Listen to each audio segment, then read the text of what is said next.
हम बचपन से हर गली, हर सड़क, हर चौराहे, हर गांव या हर शहर में ये सूचना पट्टी देखते और पढ़ते आए हैं।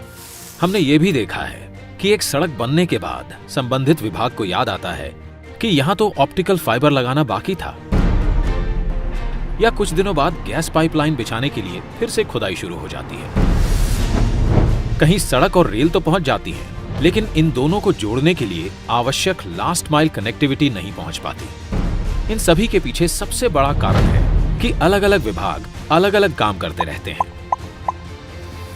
और इन सब का परिणाम प्रोजेक्ट के पूरा होने में देरी, लागत में वृद्धि और आम जनता को परेशानी। ऐसा भी देखा गया है कि एक प्रोजेक्ट तो पूरा हो गया, लेकिन दूसरे प्रोजेक्ट के साथ कोऑर्डिनेशन के अभाव से जनसामान्य को उसका पूरा लाभ नहीं मिल पाता है।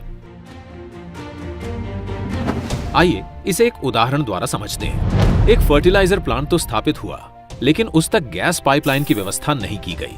गैस पाइपलाइन की अनुपलब्धता के कारण वो प्लांट पूरी तरह से उपयोग में नहीं लाया जा सका, जिससे करोड़ों की लागत से बने उस प्लांट का पूरा लाभ जन सामान्य तक नहीं पहुंच सका। इसी प्रकार सड़क निर्माण का काम कई एजेंसियां करती हैं। जैसे प्रमुख राजमार्गों का निर्माण NHAI करती है। इसके बाद आगे की सड़क का निर्माण राज्य PWD करती है। दूर दराज के गांवों की सड़कें प्रधानमंत्री ग्राम सड़क योजना के अंतर्गत बनती हैं, और सीमावर्ती क्षेत्रों में सड़कें बॉर्डर रोड ऑर्गेनाइजेशन BRO बनाती है। किसी भी एक विभाग के मध्य कोऑर्डिनेशन के अभाव से लोगों तक सड़कों का पूरा लाभ नहीं पहुंच पाता। सरकार ने देखा कि इंटर डिपार्टमेंटल कोऑर्डिनेशन के अभाव से प्रोजेक्ट कंप्लीशन में बहुत विलंब होता आया है।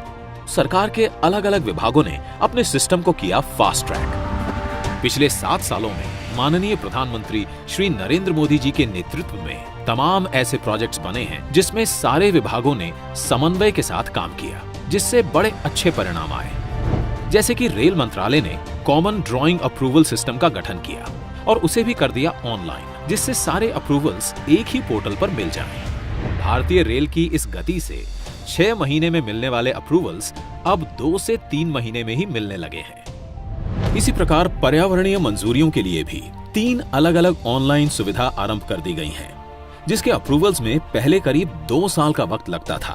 अब यह अवधि घटकर महज कुछ महीनों की हो गई है। रोड परिवहन ने नए नेशनल हाईवे और एक्सप्रेसवे के राइट ऑफ वे के एक्विजिशन के साथ यूटिलिटी कॉरिडोर का एक्विजिशन करना शुरू कर दिया है, जिससे सड़क के साथ साथ optic fibre cable, telephone, power cables को भी साथ में बिछाया जा सके, और उसके लिए अलग से राइट ऑफ वे एक्विजिशन करने की जरूरत ना पड़े।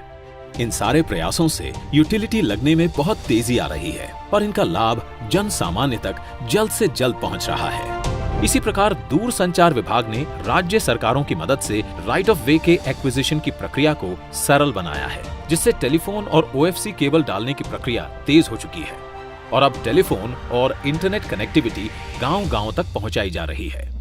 अब समय है इन प्रयासों को इंस्टीट्यूशनलाइज करने का। जब देश आजादी का अमृत महोत्सव मना रहा है, तब समय है इन प्रयासों को गति देने का, शक्ति देने का। इस बार लाल किले से प्रधानमंत्री जी ने कहा, भारत को आधुनिक इंफ्रास्ट्रक्चर के साथ ही इंफ्रास्ट्रक्चर निर्माण में होलिस्टिक अप्रोच, इंटीग्रेटेड अप्रोच अपनाने की बहुत जरूरत है। आने वाले कुछ ही समय में प्रधानमंत्री गति शक्ति का नेशनल मास्टर प्लान करोड़ों देशवासियों को सपना करने वाली एक बहुत बड़ी योजना लेकर के हम आपके सामने आने वाले हैं। लाखों नौजवानों के लिए रोजगार के नए अवसर लेकर के आने वाली है। विकास में गति की नई इंटीग्रेटेड और होलिस्टिक अप्रोच की शक्ति, यानी कि प्रधानमंत्री गति शक्ति, national master plan for multi modal connectivity. इसके अंतर्गत इसरो द्वारा विकसित BISAG-N इंटीग्रेटेड पोर्टल पर 16 मंत्रालयों को जोड़ने वाले 200 से ज्यादा लेयर्स काम कर रहे हैं, जिससे सभी विभागों को एक दूसरे के काम की मिलेगी विजिबिलिटी। PM गति शक्ति योजना द्वारा रेल, रोड, पोर्ट और सिविल एविएशन सभी आ जाएंगे एक बड़े अम्ब्रेला प्लान के तहत। अब पोर्टल के माध्यम से किसी भी विकास एवं निर्माण कार्य में सभी स्टेक होल्डर्स के बीच समन्वय होगा, जिसके तहत एक ऐसी व्यवस्था बनाई गई है कि सभी ग्रुप में एक साथ बैठकर बेहतर प्लानिंग कर सकेंगे। इससे लैंड एक्विजिशन के साथ साथ काम भी एक साथ होगा, तो परियोजनाओं की लागत में भी कमी आएगी। केंद्र सरकार से लेकर राज्य सरकार के विभागों तक, लोकल अर्बन बॉडी से लेकर निजी कंपनियों तक, सभी में होगा ऐसा तालमेल जो आज तक कभी नहीं देखा गया।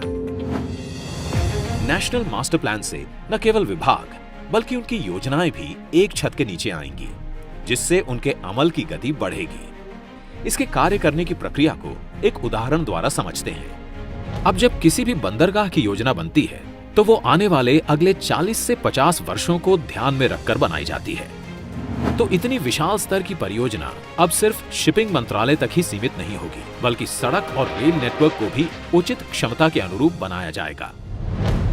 नेशनल मास्टर प्लान से ये भी पता लगाया जा सकता है कि कहां पर सड़क बनी है और कहां पर नई सड़क के निर्माण की आवश्यकता है। नेशनल मास्टर प्लान में हर मंत्रालय का डेटा निरंतर अपडेट होता रहेगा। यही नहीं, नेशनल मास्टर प्लान द्वारा किसी भी सामान को गंतव्य स्थान तक पहुंचाने के लिए सही मार्ग और किराए का चयन किया जा सकता है। एम्प्टी फ्लो डायरेक्शंस में ग्राहकों द्वारा माल ढुलाई में विशेष छूट ली जा सकेगी। मास्टर प्लान से संसाधनों का सर्वोत्तम उपयोग होगा। तभी तो पश्चिम भारत के प्लांट से आई खाद उत्तरी क्षेत्रों के खेतों को लहलहाएगी और किसानों में खुशहाली लाएगी। साथ ही नेशनल मास्टर प्लान निवेशकों को बताएगा कि जहां पर वे अपना निवेश करने वाले हैं वहां सड़क और रेल की उपलब्धता कैसी है, इंडस्ट्रियल एरियाज और आसपास का एनवायरनमेंट कैसा है। इससे बिजनेस और रोजगार के अवसर बढ़ेंगे। अब देश में गति की परिभाषा केवल यातायात ही नहीं, यहाँ शामिल है गति निर्णय की, गति सरकारी कार्यों की। इस प्लान को गति मिलते ही भारत में ऐसा इंफ्रास्ट्रक्चर आकार लेगा जिससे रेल से रोड पूरक हो, रोड से सी पोर्ट पूरक हो, सी पोर्ट से पोर्ट पूरक हो, ताकि रोड, रेल, बिजली, optic fibre cable, gas pipeline जैसी सुविधाओं से देश का कोई कोना वंचित ना रहे। तभी तो प्रगति में आएगी तेज गति। इंटीग्रेटेड मोबिलिटी द्वारा लोकल उत्पादों की बड़े बाजारों तक पहुंच बनेगी आसान।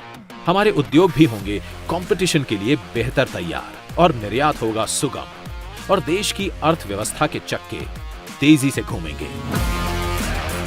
वर्क इन प्रोग्रेस बनेगा वर्क इन पेस।